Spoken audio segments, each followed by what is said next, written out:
I'm Travis Miskowitz with Wiss & Company, and we're here today to discuss the PPP Loan Forgiveness Application, which was just released this past Friday, May 15th by the SBA. There's a lot to cover, so let's get started.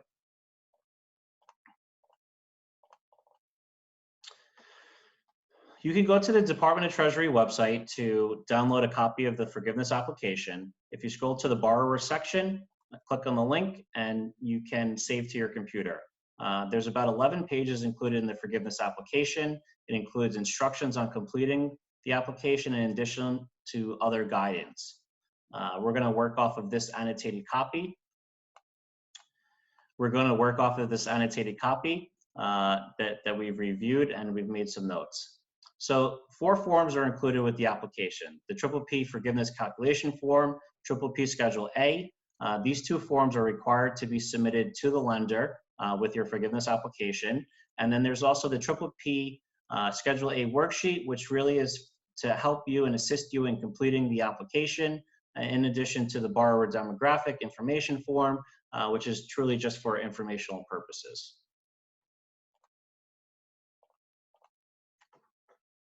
Scrolling down, there's some key information we want to highlight and call out. PPP loan amount. This is important because it'll determine how much of the PPP loan is forgiven. You should be able to obtain this information from your lender, and it should also be contained in your loan documents. The number of employees at time of application, and then the number of employees at time of forgiveness application. So here they're just asking for the number of employees.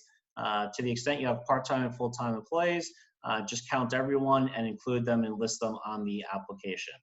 They're not asking you for full-time equivalents. PPP loan disbursement date is one of the key dates that we want to call out here as well. This date is the PPP loan disbursement date is when your covered period starts. That's the 56-day window where you're able to spend and use the PPP loan proceeds. So this is going to drive a lot of the forgiveness work and determine how much of your loan is ultimately forgiven. To the extent that you received multiple disbursements from your lender, you want to use the date of the first disbursement. If you received an EIDL advance or the EIDL grant, this is the up to $10,000 grant that was provided to some borrowers. You're going to want to list that information here because the $10,000 grant will be deducted from the PPP loan amount that's forgiven. This is one of the key updates that was released this past Friday is the alternative payroll covered period, which we'll refer to as the APCP. And essentially, this allows borrowers to calculate eligible payroll costs using the 8-week or the 56-day period that begins on the first day of their first pay period following their PPP loan disbursement date. And they include a pretty good example here, and I'll just read that to you. If the borrower received its PPP loan proceeds on Monday, April 20th, and the first day of its first pay period following its PPP loan disbursement is Sunday, April 26th, the first day of the APCP is April 26th, and the last day of the APCP is Saturday, June 20th. This is a nice benefit for borrowers because they'll be able to align their payroll costs and their payroll spend to the 56-day window, enabling maximum forgiveness. SBA released FAQ number 46, which stated that the enforcement and audit activity will focus on those PPP loans that are $2 million or more. So to the extent that your PPP loan was $2 million or less, you're going to want to make sure to not check this box and not invite any additional SBA or other governmental agency scrutiny. You don't need to check this box, and we certainly want to avoid any audit activity and scrutiny that's unnecessary. This is a question that we've received a few different times. Let's say you've received the PPP loan for $1 million and you only intend to seek forgiveness for $500,000. That's certainly your right, and you're able to seek forgiveness for whatever amount you're comfortable claiming. You're not required to include expenses that you don't wish to seek forgiveness for. This is just another follow-up tying to the EIDL advance or the EIDL grant. You're going to want to make sure you list that information and the amount you received, because it will be deducted from the PPP loan amount that is forgiven. So here, not too much has changed here. You're still able to use your PPP loan funds for eligible payroll costs in addition to eligible non-payroll costs. But the biggest update that they have provided is that borrowers are generally eligible for forgiveness for the payroll costs, both paid and payroll costs incurred during your 56-day covered period or APCP. So this is a welcome update from the SBA, and it does clarify for borrowers that payroll costs must be both paid and incurred during this 56-day window. Now, payroll costs are considered paid on the date that paychecks are distributed or the borrower originates an ACH, and payroll costs are considered incurred on the day that the employee's pay is earned. So you're going to want to take a look at your payroll cycle, make sure you understand these dates, and make sure that you're spending your PPP fund on eligible payroll costs that will fall within this 56-day window. You're still only able to claim forgiveness for employee wages up to $100,000 on an annualized basis. This works out to approximately $15,385. And you're only able to count payroll costs that were both paid and incurred once. So make sure that you're listing these payroll costs only one time. Now, eligible non-payroll costs, one key date here, February 15th, 2020. This is the date that the service had to have been in place, in service, or the lease agreement had to have been signed. It's a key date. You're only able to claim eligible non-payroll costs if the service was in place as of February 15th, 2020. So the eligible non-payroll costs, again, payments of interest, rent obligations, utility payments, which are currently defined as electricity, gas, water, transportation, telephone, or internet access. One key distinction between eligible payroll costs and eligible non-payroll costs, an eligible non-payroll cost must be paid during the covered period or incurred during the covered period and paid on or before the next regular billing date. So let's say that your covered period ends June 30th and your electricity bill is due July 4th. You're able to claim the utility expense that's incurred as of June 30th, even though you'll be paying the expense after your covered period expires. So this is a nice welcome benefit for small businesses that will be able to include and incorporate additional expenses in their 56-day covered period window. One question we're often receiving, what is telephone cost? How is transportation defined? We only have the information that's been released and published by the SBA to go from. So to the extent that telephone costs would normally include your landline in your office and potentially cell phone costs, there's nothing that prohibits or expressly excludes cell phone costs from the use of eligible non-payroll costs. So you should track these expenses.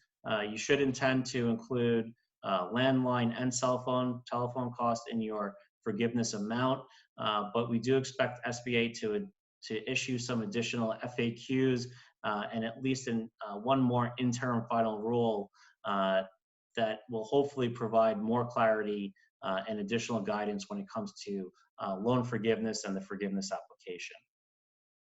This is the loan forgiveness calculation form. They ask for some general borrower demographic information. You should have this information readily available. Here again, you're listing the EIDL advance or the EIDL grant, the up to 10,000 grant provided directly by SBA. We're not going to get too involved with the calculations. Today, we're going to issue some additional guidance and some step-by-step videos on how to actually complete the form. But one thing we do want to point out, the SBA has clarified that for purposes of the PPP forgiveness application, a full-time equivalent or full-time employee is defined as those employees that work 40 hours or more per week. Salaried employees are assumed to work 40 hours per week. So if you have part-time employees, let's just say they work 20 hours per week, you would take 20 hours for that week, divide by 40, and you would have half of one FTE. Again, you're required to sign certain representations and certifications as the authorized representative of the borrower. These are very similar to what was contained in the original application. And essentially, you are also certifying and confirming the dollar amount for which forgiveness requested. You use the PPP money to pay for eligible payroll costs and non-payroll costs. that you did not include non-payroll costs in excess of 25% of the amount requested, and that you also did not exceed 8 weeks worth of compensation in your forgiveness amount. You're also certifying that you did not knowingly use the PPP funds for unauthorized purposes, that you have accurately verified the payments for eligible payroll and non-payroll costs, and that you did submit to the lender the required documentation that verifies your payroll costs incurred during either your covered period or the APCP. This is also an important certification to highlight. When sole proprietors and self-employed businesses submitted their PPP application, they may have had their tax returns on extension. So you were required to provide Schedule C, even if it was in draft form. So just make sure that when you go to apply for forgiveness and when you ultimately file your tax return, that the information you're providing is consistent. If the SBA determines after reviewing your application and the documentation provided to the lender that you are ineligible for the PPP loan, the SBA does have the ability to inform the lender that your forgiveness application is being denied. So you want to be careful here. You want to make sure you're in touch with your lender. You want to make sure you're following their guidance and their guidelines when it comes to forgiveness.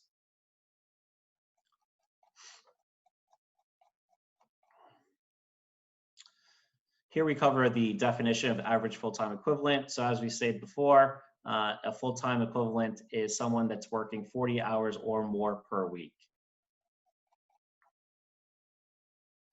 This is another welcome benefit that the SBA provided with this forgiveness application.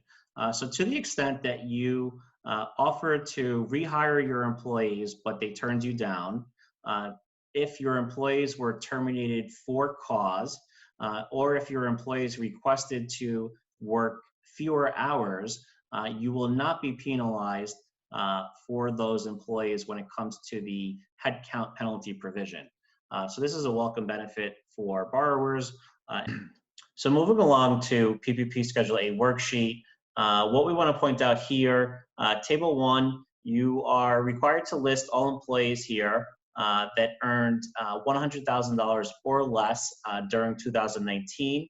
And then in Table 2, you will list all employees that received compensation of $100,000 or more during 2019. These two periods and the requirement to segregate the cost for these two employee buckets is important because the calculations for forgiveness are different if employees earned more than $100,000 during 2019 or if they earned less than $100,000 during 2019.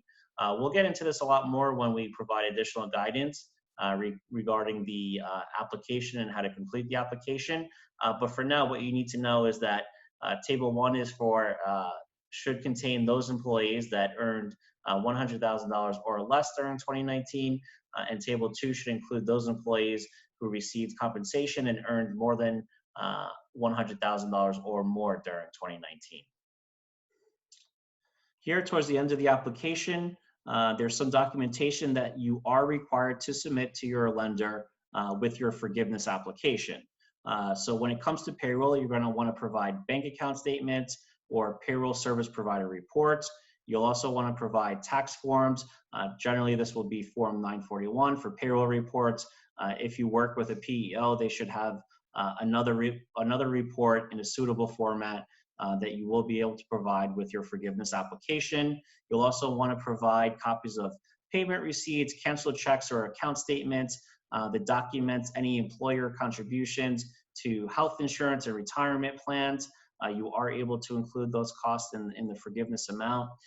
You'll also have to provide documentation for your FTE count, employees on payroll per month for a few different periods. So February 15th, 2019 through June 30th, 2019, the FTE count from January 1st, 2020 through February 29th, 2020. And then you'll also have to take a look if you're a seasonal employer, the guidance is a little bit different. One key point here, if you elected to go with the alternative payroll covered period, you're going to want to make sure the information you're providing throughout the rest of the application is consistent with the time period of the APCP. That's important to note because it will determine and it will impact how much of your PPP loan is forgiven. For non-payroll costs, you'll have to provide similar documentation. So if you're claiming interest expense for any mortgage indebtedness, they may want to see your lender amortization schedule. They probably will want to see receipts or canceled checks verifying that the payments were made during the covered period. For business rent or lease payments, they will want to see a copy of the lease agreement to confirm that the lease was in existence, in effect, as of February 15th, 2020. To substantiate the payments, you'll also provide receipts or canceled checks verifying that these payments were made. And then also for utility payments, you'll provide very similar information. You'll provide a copy of an invoice from February 2020 to prove that this service was in existence as of that date. And then you'll continue to provide receipts, canceled checks, or account statements that prove you paid these expenses during the covered period. One key point here that the SBA has also clarified with this initial forgiveness application is the documentation that you are required to maintain as a borrower. So you're required to maintain this information for up to 6 years, either after the PPP loan is forgiven or the PPP loan is fully repaid. So you'll want to make sure that you're keeping this information in a safe central location. The SBA does have the ability to request this information from you at any point in time during that 6-year window. And that information will be Ppp Schedule A worksheet and any documentation supporting Ppp Schedule A worksheet Table 1 and Table 2. Any documentation regarding your employee headcount, their refusal to return to work, any reason that employees were let go for cause, any voluntary resignations, or written request by that employee to voluntarily reduce their work hours. And then you'll also want to maintain, and you're also required to maintain documentation that supports Schedule A worksheet if you are able to take advantage of the FTE reduction safe harbor.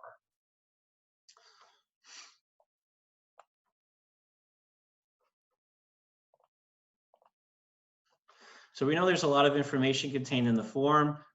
We don't want you to be nervous. We don't want you to be worried. We're here to support you every step of the way. We do intend to provide some additional instructional videos with step-by-step guidance and case studies that will assist you in completing your Ppp forgiveness application. Take care, everyone, and we'll see you soon.